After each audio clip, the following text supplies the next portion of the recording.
नमस्कार, मैं हूं नारायण पटेल आपके अपने चैनल पे। आज हम बात करेंगे जवाहर नवोदय विद्यालय प्रवेश परीक्षा 2022 की। जैसा कि आप सभी को पता है कि जो पेपर है वो आपका 30 अप्रैल को होना है, इसलिए आप अभी से तैयारी में जुट गए हैं और बहुत से बच्चों ने अपनी तैयारी कर भी ली है। लेकिन मैं आपको बता दूं, जो सबसे अधिक बच्चे अगर फेल होते हैं वो मैथ में फेल होते हैं मोर देन 90%। इसलिए हम मैथ का आपको आज, जो पिछले साल आपका पेपर हुआ था 2021 का और जो डेट थी आपकी 11 अगस्त, तो उसी पेपर को मैं आज यहाँ पे कराने वाला हूँ और इसके बाद आपको मॉडल पेपर मिलते रहेंगे। तो आइए शुरू करते हैं आज का ये वीडियो। सबसे अगर आप पहला प्रश्न देखें तो दिया है एक राशि 16 वर्ष में साधारण ब्याज से दोगुनी हो जाती है तो वार्षिक दर बताइए। तो सबसे पहले अगर इसको आपको निकालना है तो चूंकि साधारण ब्याज की दर से दोगुना हो जाता, अगर आपने ₹100 लगाया तो आपका ये 2x हो जाएगा। इसका ये मतलब हुआ कि आपने x लगाया, 2x रुपये हो गया और कितना ब्याज बना होगा। तो ब्याज क्या होता है, जो जितना पैसा बन जाता है, यानी 16 साल में 2x बन गया, तो इसका मतलब इससे ब्याज अगर हम निकालें तो ब्याज बराबर हो जाएगा ये 2x माइनस x बराबर x। तो आपको देखिए आगे साल भी है, थोड़ा सा मैं दिखाता हूँ। तो आपने ₹1 लगाया और ब्याज आपको x रुपये हो गया और समय है अगर 16 वर्ष, तो दर मान लीजिए r होगी। तो आपको चूंकि फार्मूले इसमें आने चाहिए, बिना फार्मूले के आप नहीं कर सकते। तो दर बराबर होता है ब्याज इंटू 100 अपान मूलधन इंटू समय। तो ब्याज चूंकि अभी आपने देखा x था तो आप यहाँ x लिख लेंगे, इंटू 100 लिख लेंगे और उधर मूल धन जो था वो भी आपका x था और समय 16 वर्ष था। आप x और x काट देंगे। अब आप इसको देखिए, 4 चक्कू 16 और 4 दूनी 8, 4 पंजे 20, और जब भी आप 25 को 4 से भाग करेंगे तो आएगा 4 छंग 24, 1 बचेगा और बटे आपका 4 बचेगा, यानी 6 सही 1/4 जो है ब्याज की दर रही होगी। तो वो 16 साल में आपका धन दूना हो जाएगा। तो यहाँ से ऑप्शन बी आपको बिल्कुल सही होगा। एक प्रश्न इसमें जरूर मिलता है। अगला प्रश्न है, यदि एक समकोण त्रिभुज की दो लंबवत भुजाएं, तो समकोण जो त्रिभुज होता है बेटा ये बनता है आपका, मैं आपको समकोण त्रिभुज बना देता हूं। ऊपर देखिए जगह पड़ी है ये, तो ये समकोण त्रिभुज बन गया। इसमें दो लंबवत यानी ये और इस भुजा की बात करता है। अगर मैं इसके नामकरण कर दूं A, B और C, तो दो लंबवत भुजाएं, कोई एक 5 है दूसरी 12 है। तो पूछ रहा है इसका त्रिभुज का परिमाप क्या होगा। परिमाप निकालने के लिए आपको तीनों भुजाओं का योग पता होना चाहिए और तीनों भुजाएं जो कि इसमें पता नहीं है, चूंकि समकोण त्रिभुज है तो समकोण त्रिभुज का जो ये जो बड़ी वाली भुजा होती है 90 डिग्री के सामने की, इसको हम लोग बोलते हैं कर्ण। ठीक है, तो ये कर्ण जो है वो कैसे निकलता है, यानी कर्ण बराबर होता है √ दोनों लंबवत भुजाओं के वर्गों का योग। ठीक है, तो आप वर्ग, तो ये कितना हो जाएगा, देखिए 5 25, 12 बरेम 144, दोनों जोड़ देंगे तो हो जाएगा 169, यानी 169, और 169 का अगर वर्गमूल ले लेंगे तो हो जाएगा 13। तो अब आप यहाँ से, यानी ये भुजा हो गई 13, 12, 25 और 5 मिला के हो गया 30।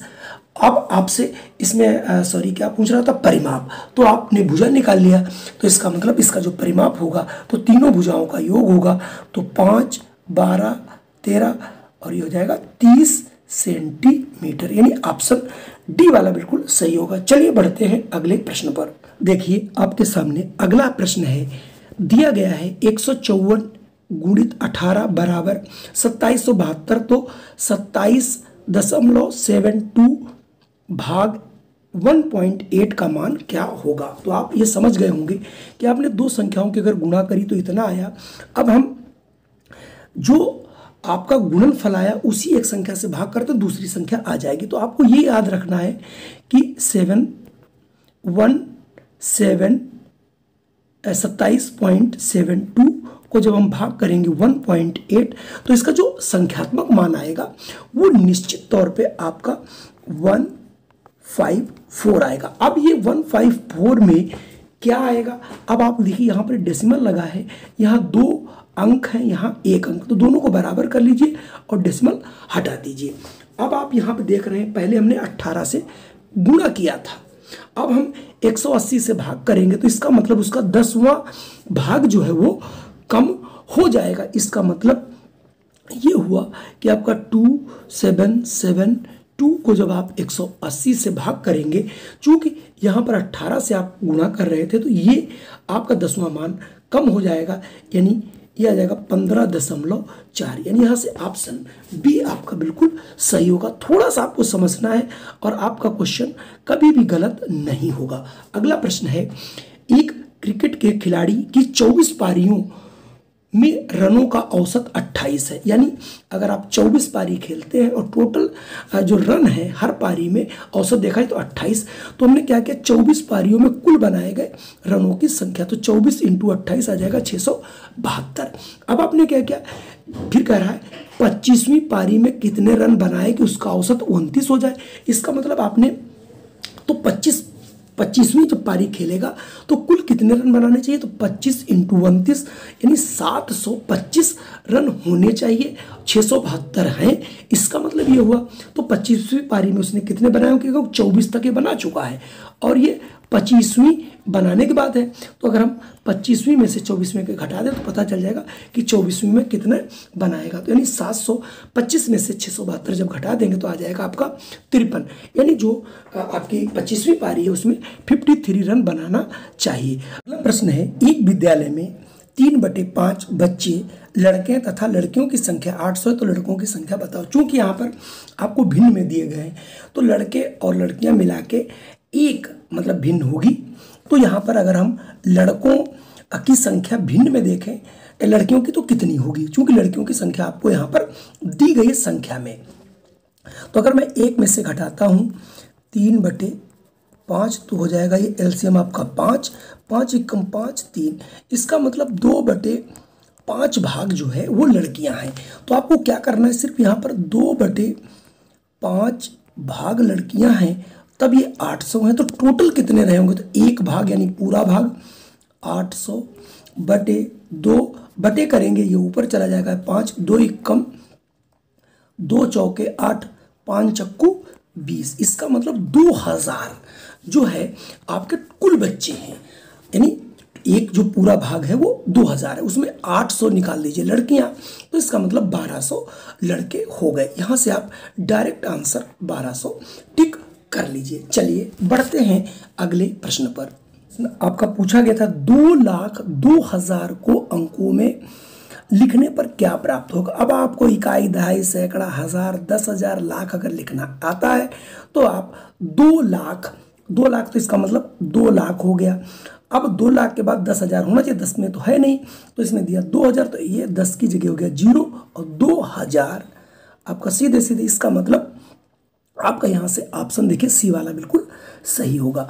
अगर मैं अगले प्रश्न की यहाँ से बात करूँ तो अगला प्रश्न है 6 अंकों की छोटी से छोटी संख्या, तो 6 अंक की छोटी से 1 लिख लेंगे, 1 2 3 4 और 5, ये आपकी होगी 6 अंकों की सबसे छोटी संख्या, तथा 4 अंकों की बड़ी से बड़ी, तो 4 अंक की बड़ी से बड़ी क्या हो गई, ये आपकी 9,999 संख्या में अंतर माने होता है घटाना, तो आप तुरंत घटा देंगे तो यहाँ बचेगा 1,0,0,0,9 यानी 90,001, तो आपको यहाँ से आराम से 90,001 जो भी आंसर यहाँ से आएगा उसे आप टिक कर देंगे। चलिए बढ़ते हैं अगले प्रश्न पर। अगला देखिए आपके सामने एक सरलीकरण का प्रश्न दिया गया है, तो सबसे पहले इसमें भी अगर आपको बॉडमास का रूल आता है, ब्रैकेट का रूल, यानी सबसे पहले BODMAS,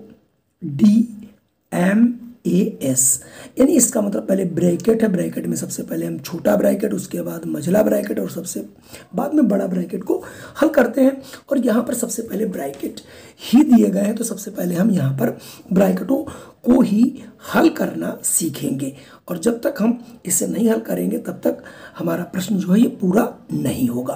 तो अब देखिए सबसे पहले अगर हम ये देखिए यहाँ से अगर आप देखना चाहें 3 × करके सब दिया गया है अलग अलग, तो पहले हम 6 और 7 की गुणा कर लें, तो 6 सत्ते 42 यानी हो जाएगा 13 + 42 भाग 11 तियां 33, 33 लिख लें और 12 4 दूनी 8 ये लिख लिया। अगले स्टेप में आपको करना सिर्फ इतना है, अब आपको जोड़ लेने 55 हो गए और 12 में से 8 घटाएंगे 4 हो जाएगा। तो सबसे पहले हम इसको गुणा कर लेंगे, 165 को 33 से कर देंगे भाग, तो 165 को 33 से भाग कर देंगे, उसमें से 4 घटाना है। तो आप यहाँ से अगर देखें तो 3 से कट रहा था, 3 एकम 3 एकम 3 पचे 15, 3 पचे 15, 11 एकम 11 पचे 55 यानी 5 - 4 = 1। इसका मतलब यहाँ से भी आंसर अगर आप देखें तो बी वाला आंसर आपका सही होगा।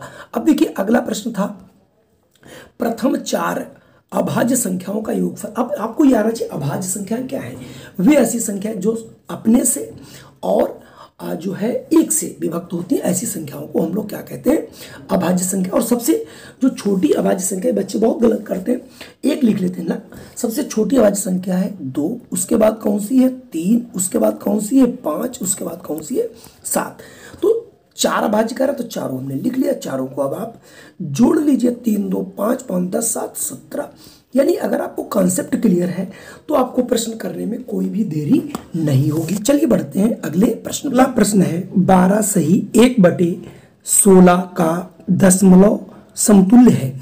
तो देखिए 12 आपका यहाँ पूरा है तो 12 दशमलव हो गया और 1 को 16 से कर देनी है भाग, लगाया दशमलव बढ़ाया 0, भाग नहीं गई, फिर आपने बढ़ाया 0, फिर एक 0 बढ़ा लिया।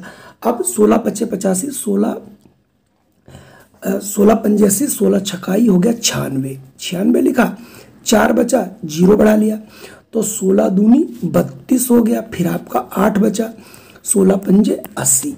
इसका मतलब 12.0625 यानी 12 सही 1/16 का जो है यही हो जाएगा। तो यहाँ से देखिए ऑप्शन सी वाला आपको मिल रहा है।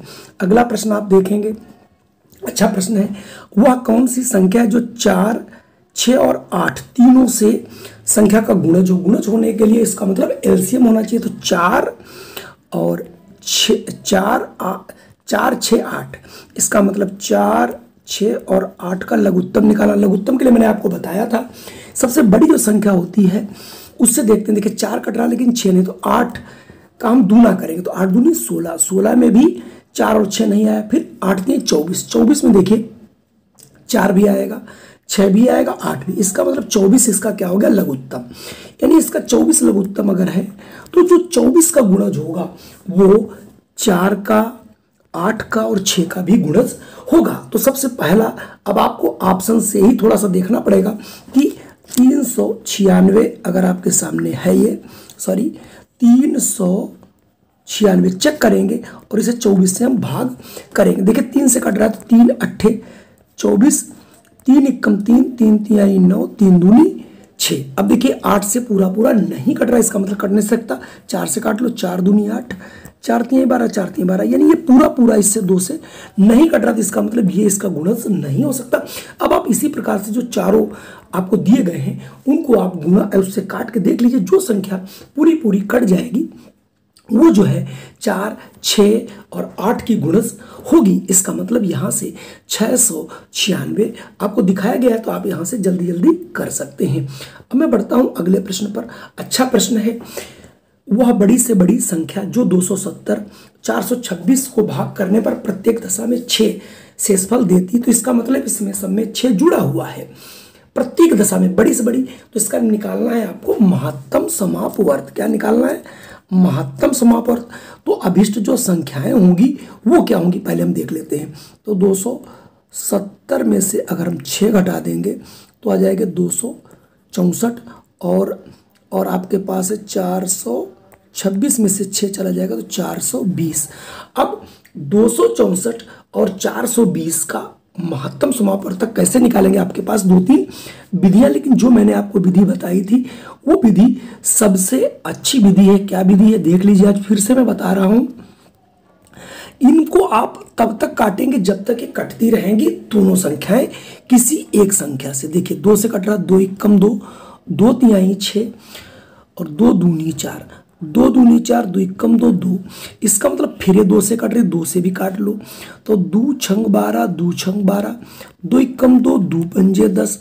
अब आप देखिए कोई भी संख्या 2 से नहीं, दोनों संख्या नहीं कट रही, 3 से काटता हूं तो 3 दूनी 6, यहाँ पे 3 दूनी 6, 3 तिया 9, 3 पचे 15। अब ऐसी कोई संख्या नहीं है जो 22 और 35 से पूर्णता कटती हो। इसका ये मतलब इसका जो महत्तम समापर्थ होगा वो कितना होगा, 2 इंटू 2 जितने भी कॉमन है इंटू 3। तो 2 दूनी 4, 3 12, यानी 12 जो है वो बड़ी से बड़ी संख्या होगी जिसे हम 270 और 426 को भाग करेंगे तो आपका जो है 6 शेष देगा।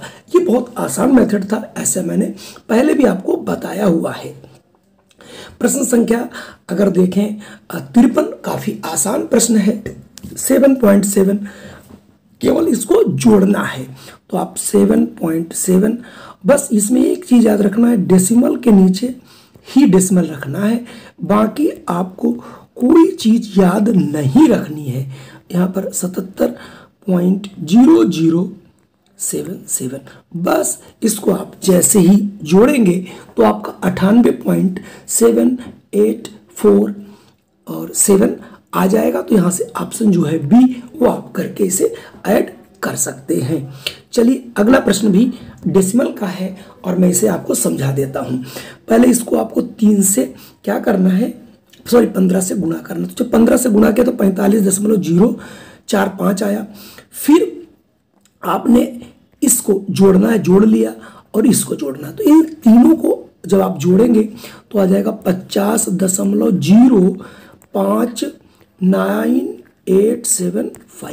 अब कह रहा था लगभग, लगभग में क्या होता है कि अगर यहाँ पर 5 या 5 से अधिक होता तो आप यहाँ 1 बढ़ा देते, और अगर ये 4 तक है या 0 है तो इसे छोड़ देते हैं। तो इसका मतलब इसका लगभग मान 50 के करीब होगा। और ये आपको कई चीजें इस टाइप से, इसमें से एक प्रश्न आपको देखने को मिलता जरूर है। अगला प्रश्न बेहद आसान प्रश्न है, टाइम से है, और मैं समझता हूं टाइम के क्वेश्चन आप लोग जरूर कर लेते होंगे। अब देखिए, एक रेलगाड़ी दिल्ली से 8:15 पे सुबह चलती है और मतलब दोपहर के बाद पीएम लग जाता है तो 2:30 पर पहुंचती। तो रेलगाड़ी द्वारा अजमेर पहुंचने में कितना समय लगा? बहुत आसान है। आप सबसे पहले क्या करिए, अगर ये 12 बजे तक का टाइम निकालें हम, तो 12 बजे से में से अगर आप 8:30 यहाँ से घटा लेंगे तो 45 मिनट इधर आ जाएगा, और 8 3 11, यानी 3 घंटे 45 मिनट 12 बजे तक चली और 2 घंटे 30 मिनट और चली। तो इन दोनों को जब जोड़ लोगे आप तो ये आपका 5 घंटे 75 मिनट हो गया। तो 75 मिनट में 1 घंटा अगर निकालेंगे तो 60 मिनट का 1 घंटा होता, तो ये 6 घंटे हो गए, और आपके पास 15 मिनट और बचे। तो यानी 6 घंटे 15 मिनट की पूरी जर्नी हुई। प्रश्न बेहद आसान है। एक मैच कुल आधा घंटा चला, आधा घंटे का मतलब होता है 30 मिनट, ठीक है। मैच के समय का जितना टोटल समय का 1/10 भाग टाइम आउट होने के लिए लिया जाता है, यानी जब आउट होता है तो उसको जितना टाइम लगा होगा उसका 1/10 भाग लिया जाता है। यह टाइम आउट कितने मिनट का होगा? तो 30 मिनट का टोटल मैच चला, 30 मिनट का 1/10 भाग टाइम आउट होने में लगा। तो 30 का मतलब गुणा होता है 1/10, 0 0 कट गया, इसका मतलब 3 मिनट जो है वो टाइम आउट होने के लिए लिया गया होगा। तो यहाँ से ऑप्शन बी आपका बिल्कुल सही होगा। अगला प्रश्न काफी आसान सा प्रश्न है कि यदि x/25 बराबर है, लगाए माइनस नहीं है, 196/x, तो x का मान क्या होगा? तो आप यहाँ से कर दीजिए इसकी तिर्यक गुणा। तो x से गुणा करेंगे तो हो जाएगा भाई x² बराबर 25 गुणित 196, और अगर x बराबर निकालेंगे तो हो जाता है बेटा √25 × 196। अब आप 25 का वर्गमूल होता है 5, 96 को होता है 14, तो 14 पंचे होता है बेटा 70। तो यहाँ से आपका आंसर 70 आएगा। यानी आपको वर्गमूल का भी कॉन्सेप्ट जरूर समझ लेना है, भले ही आपको 5th की बुक में नहीं है, लेकिन यहाँ से आपको समझ के जाना है और इस प्रश्नों को ऐसे ही करना है। प्रश्न अगला, एक वस्तु 7500 में खरीदी जाती है, यानी इसका जो क्रय मूल्य है वो 7500 है तथा 8400 में बेचा जाता है, उसका प्रतिशत लाभ क्या रहा होगा। अब आप देखिए, यानी आपने 8400 का उसको बेच दिया, जबकि आपने इसे खरीदा था 7500 की, तो आपको कितना यहाँ से लाभ मिला। इसका मतलब आपने वहाँ पर 900 रुपये का लाभ कमाया है। 900 रुपये का लाभ आपको किस पर हुआ, 750 रुपये। यानी जब भी आपने जो 750 रुपये लगाए थे उस 750 पे, तो देखिए इसको आपको कोई फार्मूला नहीं रटना, हमें 7500 पे लाभ हो रहा है 900 रुपये, सॉरी मैं थोड़ा लिख देता हूँ, यानी जो 7500 है इस पर लाभ मुझे हो रहा है 900, तो अगर 1 रुपये होता तो इस पर लाभ कितना होगा, बटे आप कर लीजिएगा 7500, इसलिए 100 में यानी कितने परसेंटेज का हुआ होगा, तो 1 0 1 0 1 1 0। अब 25 से इसको काटेंगे, 25 तिहाई 75, 25 चक्कू 100, 3 एकम 3 तिहाई 9, तो ये आपका 4 तिहाई 12, यानी आपको 12% का लाभ हुआ। तो यहाँ से ऑप्शन सी जो है बिल्कुल सही होगा। अगर मैं बात करूं अगले प्रश्न की, अगला प्रश्न भी काफ़ी अच्छा प्रश्न है और इसे करने के लिए आपको थोड़ा सा दिमाग लगाना पड़ेगा। देखिए, एक रेडियो को उसके अंकित मूल्य से, जैसे कभी कभी नहीं होता रेडियो के ऊपर मूल्य पड़ा होता है, यानी हमने कोई मूल्य डाल दिया। अब मान लेते हैं अंकित मूल्य साहब यहाँ पे 100 रुपये है, जरा समझते चलिएगा, 100 रुपये अंकित मूल्य के 1/3 भाग में खरीदता है। मान लिया 100 रुपये उसके ऊपर पड़ा था और उसका मुझे 3/4 भाग में उसको मैंने खरीद लिया, ठीक है। तो ये 100 का 3/4, 4 एकम 4, 4 दूनी 4 पंजे 20, यानी हमने 75 रुपये की वो चीज़ खरीद लिया। इसका ये मतलब हुआ जो चीज़ 100 रुपये जिस पर पड़ा था उसे हमने 75 रुपये में खरीदा। अब बात क्या कर रहा है कि इसे अंकित मूल्य से 100 रुपये अधिक में, 20% अधिक में, तो चूंकि 100 रुपये उस पर लिखा था और हमने उसे 20% अधिक लेकर के 120 में बेच दिया। इसका मतलब 100 वाली चीज 75 वाली चीज, यानी एक चीज जो कि 100 रुपये लिखा था उसे हमने जो खरीदा वो 75 रुपये की खरीदा, लेकिन जब मैंने बेची तो 120 की बेची। क्यों? उसने कहा अंकित मूल्य से। अब यहाँ ध्यान रखना, अंकित मूल्य कितना था, 100 रुपये मैंने माना था, तो 120 का बेचा, हमें कितना लाभ हुआ होगा, बिल्कुल ऊपर जैसे प्रश्न करना है भाई। 75 रुपये में हमने कमाया 120 रुपये।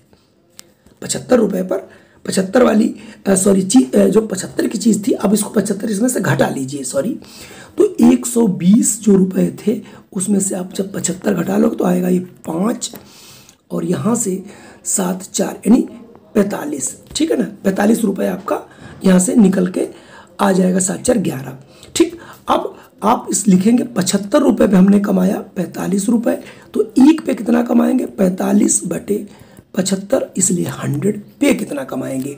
तो इसे हम अगर काटें तो 25 तिया 75, 25 चक्कू 100, 3 एकम 3 और ये 3 एकम 3, 3 पचे 15, 15 चक्कू 60, यानी हमें 60% का उस पर लाभ होगा।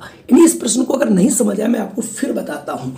मान लीजिएगा अंकित मूल्य कितना है, 100 रुपीज़, उसका 3/4 कितना हुआ, 75 रुपये, और इस अंकित मूल्य पर हमने 20% ज़्यादा पर बेचा, चूंकि 100 रुपये की थी तो 120 की बिकी, तो हमने 75 का, ये हमारा क्या हो गया, क्रय मूल्य। क्या हो गया हमारा, क्रय मूल्य, और ये क्या हो गया, विक्रय मूल्य। अब इन दोनों को हमने माइनस कर दिया, जैसे माइनस किया तो 45 रुपये आया।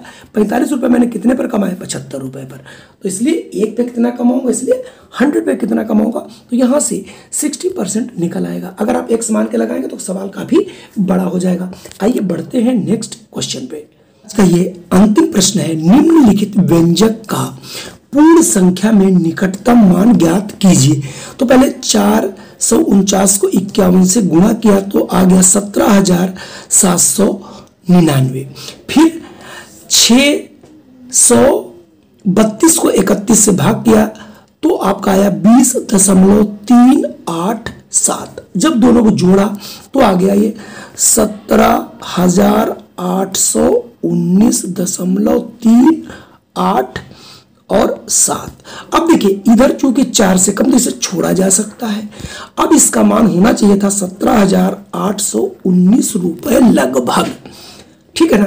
तो 19 तो है नहीं, 18 हम लिख नहीं सकते, 19 नहीं है, तो यहां पर देखिए 19 वाला कोई भी ऑप्शन नहीं है। तो एक अगर होगा तो इसके एक ज्यादा हो सकता है, तो इसका मतलब इस 17,820 रुपए तक इसे लगभग में लिखा जा सकता था, क्योंकि यहां पर ये देखिए थोड़ा सा कम है। तो कभी कभी आप कुछ प्रश्नों में जैसे मैंने बताया वहां पर एब्रिविएशन वाला नहीं लगेगा। संभवतः आज के हमारे 20 प्रश्न जरूर पसंद आए होंगे। यदि वीडियो पसंद आया हो तो कृपया इसे लाइक कर दीजिए, और अगर चैनल पे पहली बार आए हैं तो इसे सब्सक्राइब कर लीजिए। इस प्रकार की वीडियो आपको सदैव मिलती रहेंगी। जय हिंद, वंदे मातरम। फिर मिलता हूँ एक नई वीडियो के साथ।